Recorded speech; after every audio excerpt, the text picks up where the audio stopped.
सत्ता पक्ष की तरफ से लगातार मेजें थपथपाई जा रही थी। और एक समय ऐसा आया जब मुख्यमंत्री जी ने पढ़ा कि जीएसटी कलेक्शन हमारी बड़ी, जब भी ये मेजें थपथपा रहे थे, लोगों की जेब से पैसे निकाल रहे थे, उसमें भी मेजें थपथपा रहे थे। Speaker, deputy speaker sir, Haryana सरकार का जो बजट एस्टिमेट आया लगभग 2,05,000 करोड़ के करीब आया, और 2,05,000 करोड़ का जो बजट पेश किया उसमें डिप्टी स्पीकर सर 45% के लगभग जो पैसा है 45.4 वो जीएसटी से, वैट से और आपके स्टाम्प एक्साइज ड्यूटी से, इनसे आया। यानी कि 92,000 करोड़ रुपया आपने जनता की जेब से वसूला। एक समय था जिसका जिक्र आप करते हो कि 2014-15 में बजट कम था। स्पीकर सर, महंगाई कम थी, महंगाई बढ़ी, आपकी टैक्स कलेक्शन बढ़ी, और जनता इस उम्मीद में थी कि सरकार की तरफ से लगातार बजट पेश करने से पहले कहा जा रहा था कि 2 लाख करोड़ का बजट आएगा, तो जनता सोच रही थी कि हमारी जेब से पैसा निकला है। तो जनता को उम्मीद थी कि मुख्यमंत्री जी जब बजट पेश करेंगे तो जीएसटी काउंसिल ऑफ इंडिया को लिखेंगे कि हमारी जीएसटी बढ़ रही है, इसलिए जीएसटी में दरों में कमी करो, क्योंकि महंगाई की वजह से जनता पे बोझ पड़ रहा है। दूसरा, डिप्टी स्पीकर सर, वैट का पैसा, जब डीजल और पेट्रोल का रेट 50-55 रुपए लीटर था, तब पंजाब से सस्ता डीजल और पेट्रोल हरियाणा में मिला करता था। और चंडीगढ़ से जब जाते थे हरियाणा के अंदर, तो लिखा होता था हरियाणा के पेट्रोल पंपों पे कि पंजाब से सस्ता डीजल और पेट्रोल।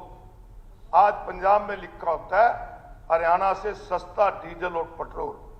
लोगों को उम्मीद थी कि वैट की दरों में भी कमी होगी, क्योंकि आपके कलेक्शन बढ़ रही है, आपका बजट बढ़ रहा है, तो आप लोगों को राहत देते।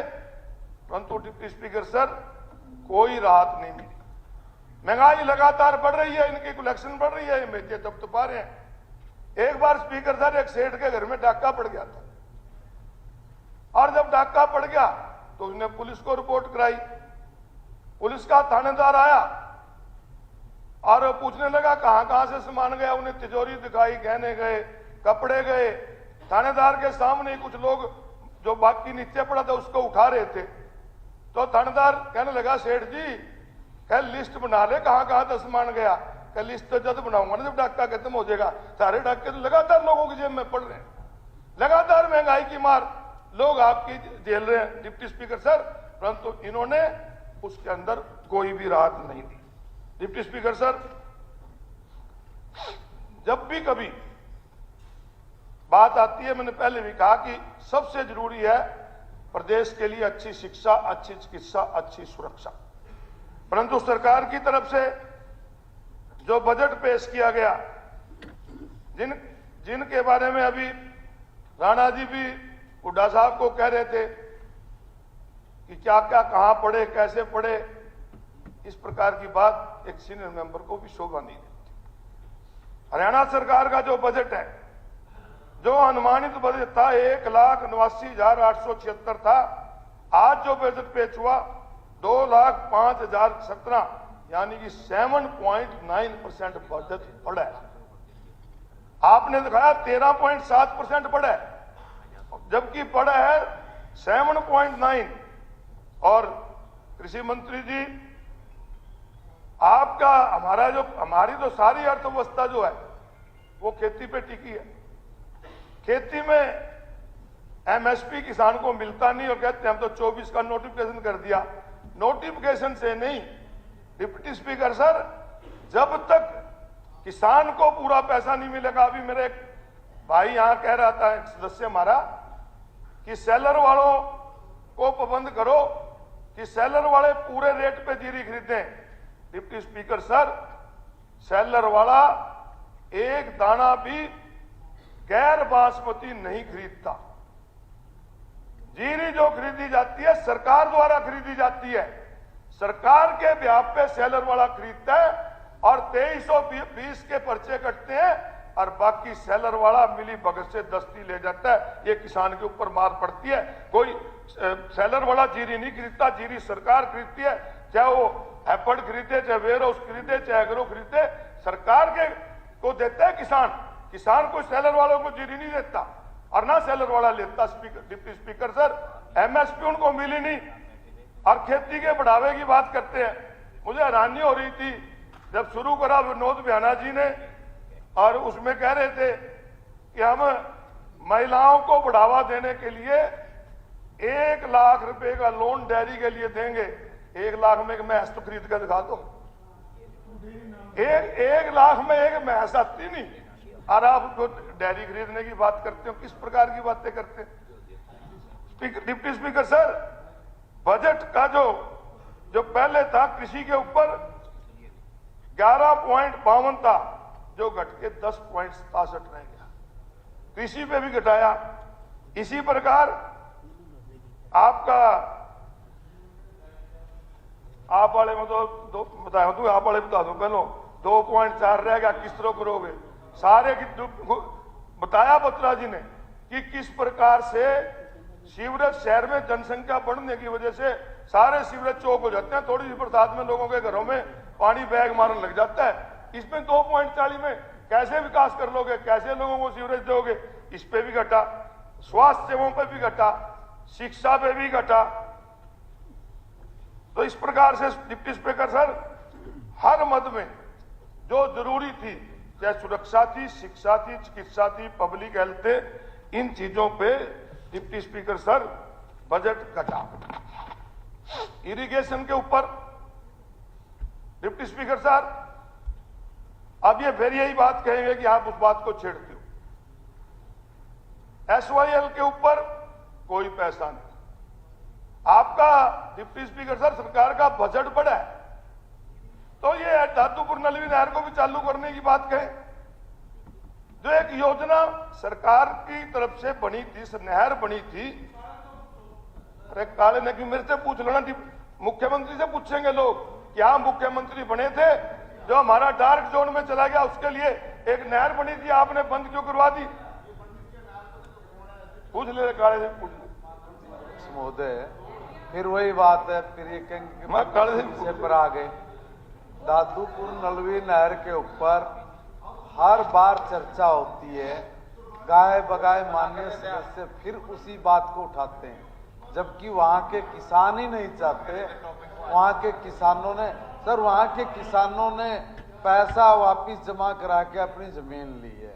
सर, बार बार आप जो बात कर रहे हैं वो ठीक नहीं है।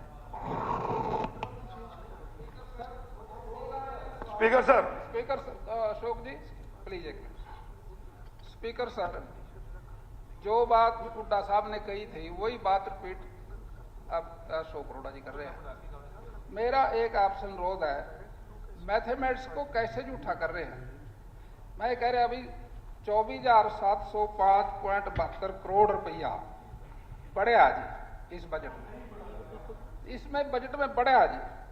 मैं कहता हूं भी ये कैलकुलेशन किसी मैथमेटिक्स के या डिपार्टमेंट से करा लो। अब बार बार ये एक बात बोल रहे हो आप, ये वही 7%, जबकि 13.7 बढ़िया जी। डिप्टी स्पीकर सर, स्पीकर ये स्पीकर सर राणा जी को मैं बता दूं। साहब देखो, एक बात है, आप राणा जी, नहीं, आपने बार बार ये बात कही है, आपने बात आप ये बात मुख्यमंत्री से करवा दो। चलिए, नहीं मान जाऊंगा। चलिए आप एक बात sir please sir, sir 180 lakh crore 303.57 पे 24,705 करोड़ बढ़िया। और मैं कहता हूं भाई ये आप सर फिर देखो ना, कैलकुलेशन को कैसे झूठ कर रहे हो जी। मैथमेटिक्स के कुछ लोग मंत्री जी आप बार बार राणा जी बात है। मैं एक बात कह रहा जी, पत्ते का पढ़ाया बताओ राणा जी, बड़े का पढ़ाया हर पॉइंट की क्लैरिफिकेशन की जरूरत नहीं है अभी। अब दोनों ऐसी हो गए जी, दोनों ऐसी हो गई, मैं क्या करूँ? अरोड़ा जी आप अपना कंक्लूड करें, आप कंक्लूड करें, क्योंकि अभी बाकी मेरा टाइम तो यही ले गया जी। राणा जी आप बैठिए प्लीज, हो गया बस। अब नहीं प्लीज उड़ा साहब प्लीज बताओ जी। तो मैं क्या करो इनकी अध्यक्ष जी, राणा जी बहुत पढ़े लिखे आदमी हैं, बड़े मैथमेटिशियन हैं, तो मुख्यमंत्री से कहता हूँ मैं वित्त विभाग इनको दे दे, फाइनेंस इनको तो बच जाएगा तू। चलिए अरोड़ा जी करिए। माननीय अध्यक्ष जी, एक मैंने पहले भी कहा था कि जो फिगर बोल रहे हैं वो बिल्कुल सही फिगर है। रेवेन्यू एक्सपेंडिचर उसका मैं जवाब दूंगा, परंतु बार बार क्योंकि हमारे माननीय मंत्री जी को चिंता है कि झूठ क्यों बोल रहे हैं, झूठ क्यों बोल रहे हैं, इस बात की चिंता हो रही है उनको। जवाब तो मैं दूंगा, इन पर रुके नहीं जा रहा। अगर चलिए अरोड़ा जी। स्पीकर सर, राणा जी जो मुख्यमंत्री ने बताया उसके मुताबिक तो आप तो ठीक हो, पर जो संशोधन बाद में आया उसमें 7.9 है। आप इसको तो हमारी भी सुन ले, हम भी वही हैं इसके। अरोड़ा जी आप कंक्लूड करो। स्पीकर सर, बजट के ऊपर जो मुख्यमंत्री जी ने पेश किया, इसमें इन्होंने बताया कि 62,319 रुपए तो लोन तारण और ब्याज में जाएंगे और 48,470 रुपए पेंशन और तनख्वाह में चले जाएंगे। लगभग 1,01,000 से ऊपर रुपया तो ये चला जाएगा इनमें। तो फिर विकास की बात किस प्रकार से करते हैं? स्पीकर सर, मुख्यमंत्री जी बैठे हैं, मैं इनसे एक बात जरूर आपके माध्यम से कहना चाहूंगा कि आप और हमारा जो एरिया है वो दान का एरिया है। आपने पानी की चिंता जाहिर की कि जीरी पे पानी ज्यादा खर्च होता है, सीधी बुआई करेंगे तो उसमें आप पहले 4,000 देते थे, अब 4,500 देंगे। आपकी चिंता ठीक है, परंतु इस चिंता का परमानेंट हल जब ही होगा जब आप डार्क जोन से इसको निकालेंगे। पानी जो जमुना का पानी फालतू बह के जाता है, अगर आप लोग जमुना की सपोर्टेड नदियों पे जो बांध बनने हैं उनको बांध बना के जब तक हमारे इस एरिया में पानी नहीं आएगा तो हमारा परमानेंट हल नहीं होगा। और स्पीकर सर, ये 4500 रुपए जो कर रहे हैं, इससे मैं तो इनसे मांग करूंगा कि इसको बढ़ा के कम से कम 10,000 रुपए एकड़ करें, ताकि किसान का जो 4-5 क्विंटल जीरी कम निकलती है उसको उतना पैसा मिले, तभी तो इसकी तरफ जाएगा, नहीं कैसे चला जाएगा। तो इसके साथ साथ कर्मचारियों की एक बहुत बड़ा वर्ग है हमारे यहाँ स्पीकर सर, तो हमारे बहुत से कर्मचारी ऐसे हैं कि जो बहुत दिन से धरने पे बैठे हैं। कई कृषि विभाग की जो स्कीमें हैं जो चलाते हैं, सेंट्रल गवर्नमेंट के साथ मिलके हमारे कर्मचारी लगे हुए हैं, उनको भी 8-8 महीने से तनख्वाह नहीं मिल पा रही। तो इस प्रकार से स्पीकर सर जवाब दे दियो जी बाद में आप। मैंने बड़ी मैंने इनकी बहुत चिंता है।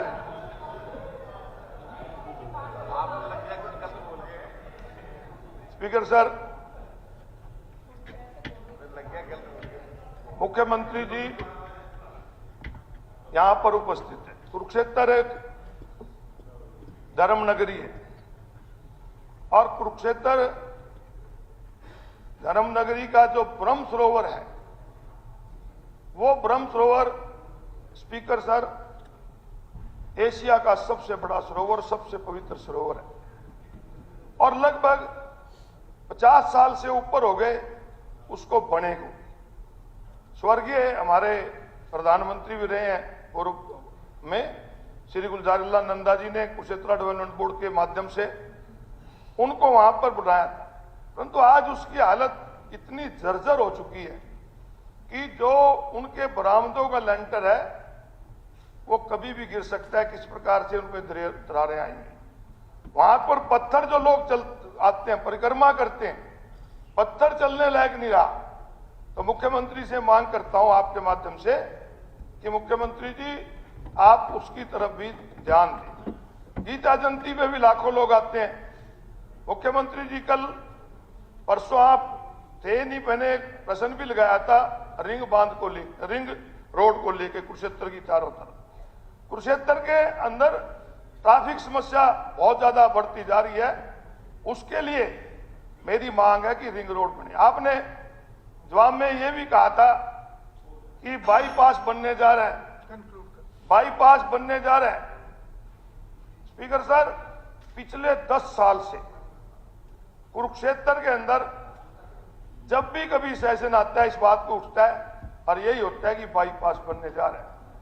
मुख्यमंत्री जी ने कल 4-5 बड़ी बड़ी घोषणाएं कुरुक्षेत्र के लिए की।